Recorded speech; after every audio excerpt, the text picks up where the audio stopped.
hablemos de la extrusión en caliente. Esta extrusión en caliente, ojo, ahora sí, en caliente, acuérdense de eso, de por qué voy a subrayar el tema de en caliente, nos permite obtener muchos productos que nos son muy familiares, ¿no? Productos que son directamente extruidos, por ejemplo, los flakes de cereal, que ustedes probablemente los consumen con yogur o con su avena en sus desayunos, nos permite obtener snacks, ¿no? Eh, pastas precocidas, nos permite obtener alimentos para bebés como harinas precocidas o concentrados instantáneos. Hasta las clases anteriores hablábamos con ustedes que una forma de hacer un polvo instantáneo era, por ejemplo, hacer una aglomeración húmeda, ¿no? Formar granulitos, por ejemplo, un humectante como lecitina de soya y hacer que estos gránulos sean mucho más humectables y se desintegren fácilmente, ¿no? Pero ya, esta es otra tecnología que también nos va a permitir obtener alimentos concentrados instantáneos, pero utilizando otra tecnología que es lo que vamos a ver ahora.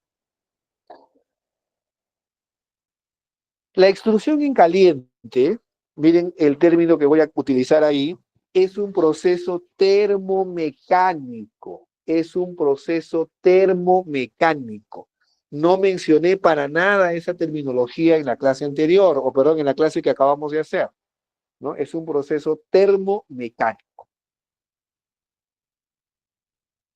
¿Por qué? Porque hay transferencia de calor y transferencia de masa. Esa transferencia de calor y transferencia de masa nos recuerda a un proceso de secado, ¿correcto? El secado es una operación unitaria donde hay transferencia de masa y transferencia de calor, ¿correcto? ¿Por qué? Porque lo que vamos a aplicar es calor a los materiales, ¿no? Vamos a aplicar calor a una masa y la masa va a perder vapor, va a perder humedad. Y ahí va a ocurrir un cambio en su estructura. Ahí va a ocurrir un cambio en su estructura motivada por la presión y corte. ¿Qué va a generar esto? ¿Qué efecto nos va a generar eso? Pues nos va a generar.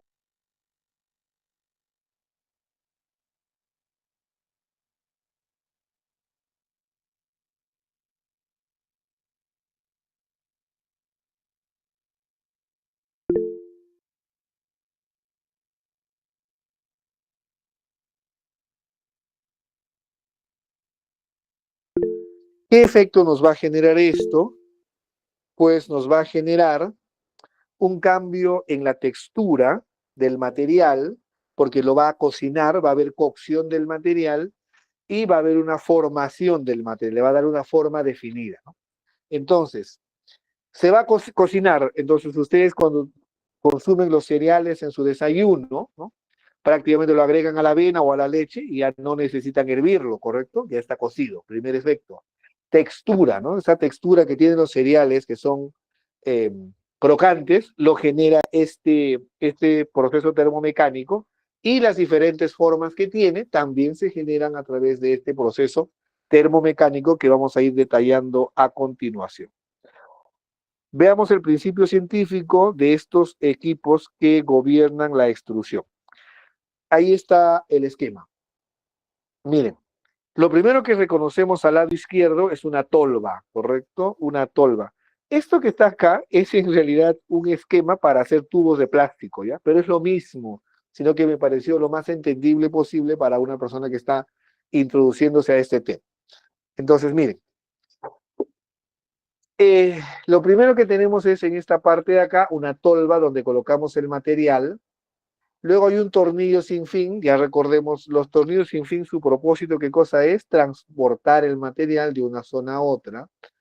Y ese tornillo sin fin está dentro de un cilindro. Observen el cilindro. Ese cilindro tiene calentadores, aquí dice calentadores y termocuplas.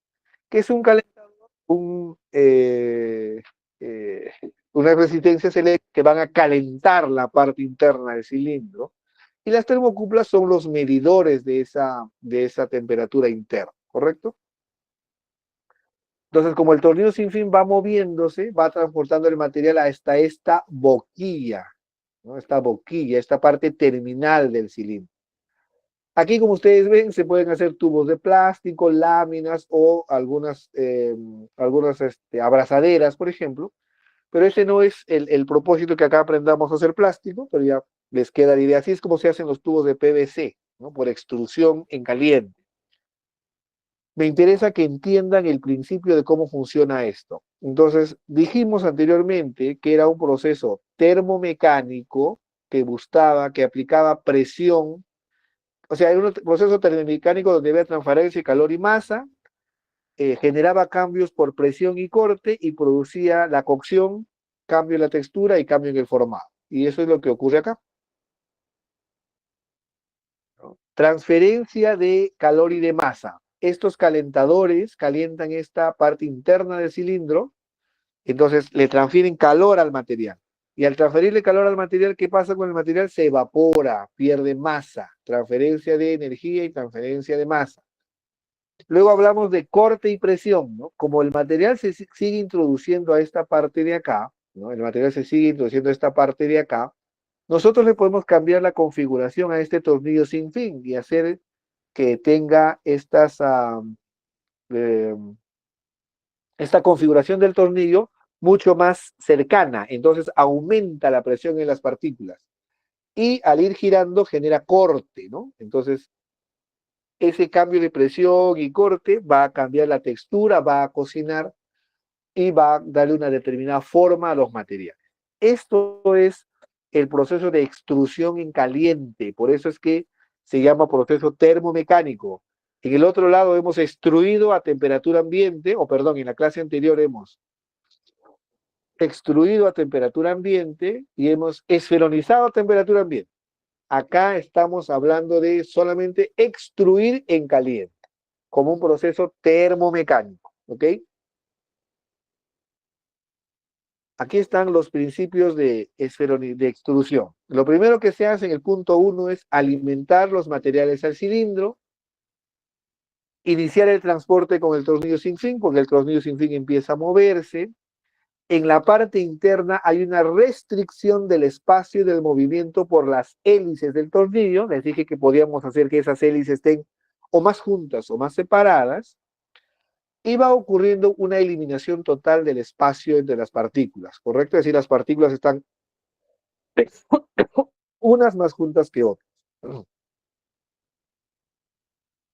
El material se mezcla y amasa en la parte interna, alcanza temperaturas superiores a 100 grados centígrados. La temperatura se va a generar por fricción entre las partículas o entre las partículas y las paredes del equipo y también por la aplicación de calor dada por las resistencias eléctricas. Y ojo ahí, miren ese detallito en el punto 5. Gelatinización del almidón. Gelatinización del almidón. Porque muchos de los materiales que vamos a trabajar prácticamente tienen almidones. Los cereales que ustedes consumen son materiales que tienen almidones. En el laboratorio ustedes gelatinizaron almidón, ¿no? La mazamorra morada es una gelatinización del almidón con agua. Pero en este caso, en la extrusión en caliente, no le agregamos agua. El almidón gelatiniza con la propia humedad que tiene. Por eso adquiere esa estructura crocante, ¿se dan cuenta? Por esa razón. Y luego, ya en la parte 6, hay ingreso a una sección final donde hay una mayor presión y mayor corte, se fuerza la salida y ya se genera la expansión del material. Ahora vamos a ver algunos videos que ilustren con un poco de mayor claridad este tema. Ahí está una vista de cómo es el cilindro con el tornillo sin fin. Nótese cómo, acá está la alimentación, hay mayor espacio, y luego una zona donde hay menor espacio. ¿Se dan cuenta? ¿Se dan cuenta? Entonces, en esta parte de acá hay un incremento de la presión, obviamente, ¿no? Entonces, acá estamos hablando de una sección de alimentación, una sección de compresión y una sección final de salida, ¿correcto? Ese es el esquema más básico de un cilindro con su tornillo sin. Nótese esta figurita que está acá, ¿no? Es un solo tornillo sin fin dentro del cilindro. Un solo tornillo sin fin dentro del cilindro. Pero hay otros equipos que tienen un doble tornillo sin fin. Nótese, el cilindro, lo estoy señalando en este momento, y dos tornillos sin fin. Nótese también la zona de alimentación, hay espacio. Luego, a medida que se avanza dentro del tornillo sin fin, ya el espacio se reduce y en la parte final ya la parte de extrusión, ¿no? Entonces tenemos alimentación, compresión, una sección, digamos, de fusión mezclado, una sección de corte, una sección de enfriamiento y una sección de expulsión. Ahí tienen, este es un equipo más complejo que tiene dos tornillos sin fin dentro del cilindro. En general, vamos a ver ahora cómo ocurre un proceso de extrusión en caliente para que se pueda entender un poco esto.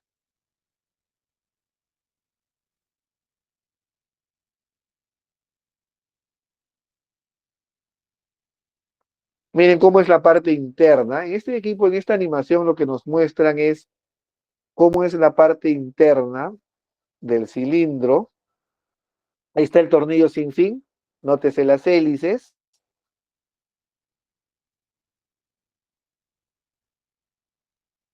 Ahí están las tolvas con la alimentación. Nótese cuenta que todas las tolvas funcionan igual, con un agitador, ¿no? Por eso estudiamos siempre flujo en masa, flujo en embudo, por la importancia de las tolvas en los equipos.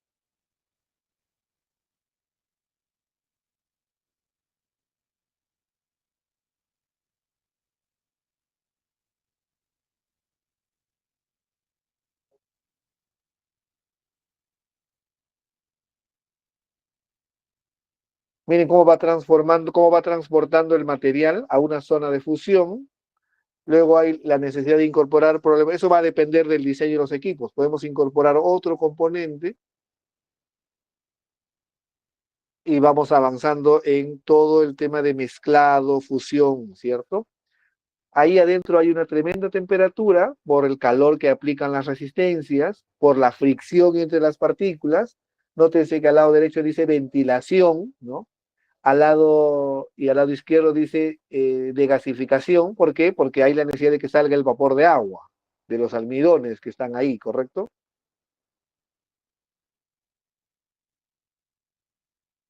También hay algunas cuchillas de corte para favorecer más la parte del corte mezclado de los materiales.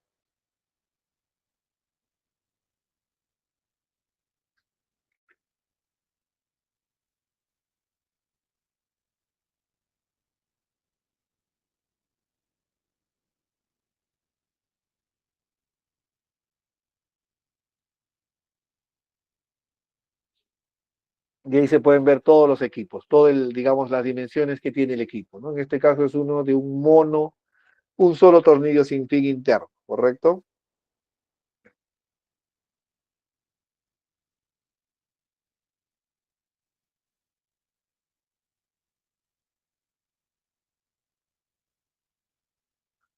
Ahora vamos a ver, en este caso era no, este no es. A ver, en la parte final vamos a ver el video. Ahora vamos a hablar de los factores de variación. Hay un video final que quiero que vean para que entiendan un poco la lógica final de todo esto. Veamos ahora los factores de variación de la extrusión. Un factor de variación importante es la temperatura interna del barril, ¿correcto? Y esa temperatura interna del barril va a depender eh, del nivel de alimentación que nosotros coloquemos de material, el nivel de fricción y la temperatura que nosotros apliquemos. ¿Y por qué es importante la temperatura del barril? Porque esa temperatura es la que determina la gelatinización de los almidones y en consecuencia influye directamente en la textura del material a obtener. ¿Ok? Entonces, este, básicamente aquí lo que estamos mostrando es que ya sea para un tornillo, para un, para un cilindro con un tornillo o con doble tornillo, las zonas son, ¿no?, transporte, fusión y la parte final ya donde ocurre la expulsión del extruido, ¿correcto? Entonces, la temperatura interna, ya sea de un mono tornillo sin fin o uno de doble tornillo sin fin, lo que va a lo que determina esa temperatura es la, el nivel de alimentación para asegurar que se rellene totalmente esta parte interna, la temperatura que se aplica mediante los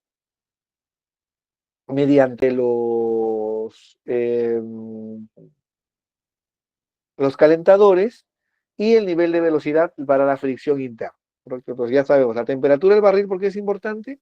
Porque determina la gelatinización de los almidones. Ahora, ¿de qué depende la forma final? ¿No? Del tipo de boquilla. Algo que deberíamos darnos cuenta nosotros es que acá, estas boquillas que están en esta parte terminal, van a sacar un extruido largo, pues, ¿no? Pero lo que se hace es que esas boquillas tengan, por ejemplo, forma de osos, de pescado, de lo que ustedes quieran, y pueden ir cortándolos, ¿no? Pueden ir cortando así como cortar una jamonada, entonces les va a ir quedando, por ejemplo, en este caso, croquetas en forma de osito, en forma de pescado, en forma de un orangután, de lo que ustedes quieran, dependiendo para qué pueda destinarse estos productos. Ahora entenderán por qué muchos de los alimentos de las mascotas tienen formas como estas, ¿correcto? Esa es la razón, porque se hacen con boquillas finales en la extrusión. Acá está otro ejemplo de tipo de boquillas. Los fideos también son claramente un ejemplo claro de esos tipos de boquillas, porque también los fideos no se hacen por extrusión en caliente, ¿no? Subrayo eso, es una extrusión en frío, ¿no? Pero aprovecho para ilustrar esta idea. La cantidad de tornillos ahora, digamos, la cantidad de tornillos sin fin tiene este efecto, ¿no? El de doble tornillo sin fin nos permite extruir materiales desde polvo hasta granos, a diferencia del un solo tornillo sin fin, que solamente nos permite procesar un tamaño de partícula específico, básicamente harinas, partículas. En cambio, el de doble tornillo nos permite desde partículas hasta granos, ¿ok? La temperatura del barril, ya lo habíamos explicado, no sé por qué me apareció doble aquí. Luego, aquí está el mecanismo de corte, miren. Nótese esto que está acá, ¿no? Sale como un solo extruido largo. Esta cuchilla va cortándolo en un determinado tamaño y son los que obtenemos acá, a los lados. Entonces ahora ya entienden ustedes cómo se hacen los chisitos. Porque los chisitos tienen esa forma. Los chisitos son un producto obtenido por extrusión en caliente. Es un proceso termomecánico donde se aplica calor, esa fricción, esa temperatura genera cambio en la forma, cambio en la textura, y obviamente cocina los almidones, ¿correcto? Y luego simplemente, en vez de obtener imagínense esto, sería una tira larga, ¿no? No, pues entonces, ¿qué es lo que hace la máquina? Lo va cortando a la dimensión que uno necesite. Otro factor de variación importante sería la velocidad de tornillo sin fin. ¿Qué determina la velocidad de tornillo sin fin? Cada vez que vean ustedes un tornillo sin fin, siempre acuérdense que esto es una distancia, una determinada distancia. Una distancia donde debemos transportar, donde debemos mezclar y donde debemos cocinar. Son tres cosas que van a ocurrir ahí, ¿correcto? Entonces, yo puedo hacer que esa misma distancia se recorra en 10 segundos y que se recorra en 2 segundos. Entonces, la velocidad del tornillo sin fin determina ese periodo de paso a lo largo del cilindro. Y ese periodo de paso, ¿qué cosa condiciona? Condiciona cómo se van a cocinar esos almidones que están ahí dentro. La alimentación de los tornillos sin fin determina el nivel de que se va a rellenar todo ese cilindro de material. Y es importante que esté relleno ese cilindro completamente de material porque influye directamente en la fricción y esa fricción en la temperatura y esa temperatura en la cocción. Esta imagen que está acá complementa lo que estaba explicando, que es la tasa de alimentación, ¿correcto? La tasa de alimentación mediante tolvas dentro del tornillo sin fin nos garantiza, ¿qué cosa? Nos garantiza que se rellene totalmente. y que se rellene totalmente, lo que nos sirve es para garantizar fricción, y fricción garantiza temperatura, y la temperatura que garantiza cocción. Algunos factores de variación asociados a los materiales, básicamente son dos. Para obtener un extruido de calidad es el contenido de humedad y el tamaño de partícula. La humedad y el tamaño de partícula. La humedad básicamente por el nivel de... la humedad que se requiere, porque necesitamos eso para gelatinizar ese almidón, ¿correcto? Y el tamaño de partícula, porque en el caso de los granos, por ejemplo, el caso del trigo, romper esos granos genera una mayor área superficial y por ende una mayor cantidad de almidón expuesto, que va a influir obviamente directamente en la textura de lo que queremos obtener. Aquí hay una serie de interrelaciones entre variables de la máquina, variables de los materiales, y que influyen en las características de los productos, que es lo que vamos a discutir ahora, ¿correcto? Por ejemplo, la tasa de alimentación, la adición de humedad al polvo, ¿no? La velocidad del tornillo sin fin, la configuración del tornillo sin fin, la velocidad de corte y la temperatura del barril, están asociados, por ejemplo, a la composición de los materiales que estoy mezclando, a su contenido de humedad, al tamaño de partícula, a la adición o no adición de otros componentes. Y toda esa interrelación influye en las propiedades físico-químicas, características químicas, reológicas y la estructura de los materiales que vamos a obtener. Vamos a ver ahora con algún detalle esto de acá, pero nótese que es lo mismo que todas las operaciones unitarias, ¿no? No estamos hablando de que los procesos ocurren de manera aislada, independiente. Los parámetros de las máquinas influyen en los materiales en las máquinas, etc. O sea, hay una interrelación entre factores de variación de materiales y de los equipos.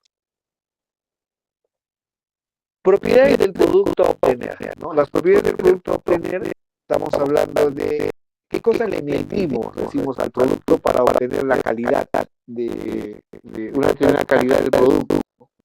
Entonces se le mide la densidad aparente, la viscosidad y su gelatinización, se le mide el nivel de cocción, se le mide el nivel de dureza o resistencia del producto seco también, y el nivel de captación de humedad.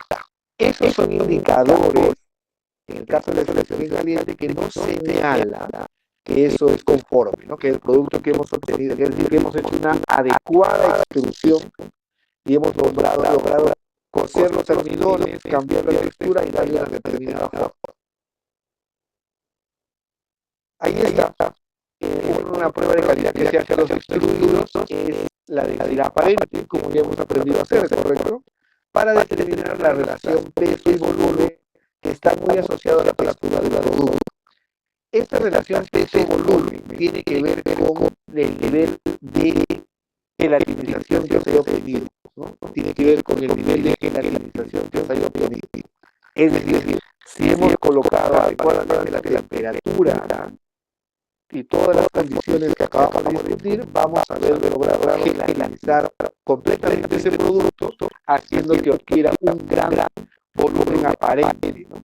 Imaginen el volumen aparente que tiene el silicio, ¿no? Se han preguntado 100 gramos de silicio o 100 litros de silicio. Imagínense que coloquemos en una prueba que tenemos en el laboratorio el volumen de un litro.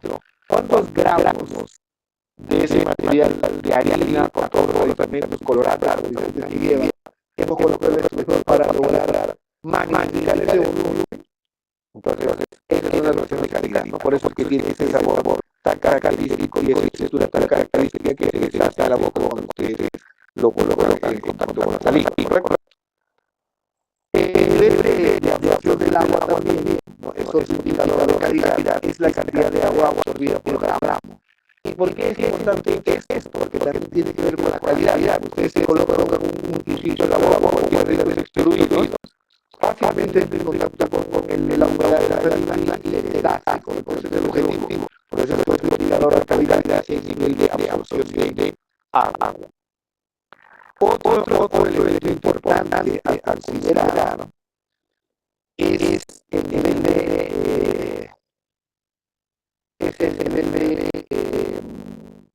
qué tan constante es. Y acabamos de ver en el video cómo miden con el sonido creo que vamos a decirlo así, que esto es material, ¿ok? Miren, está presionando el sonido.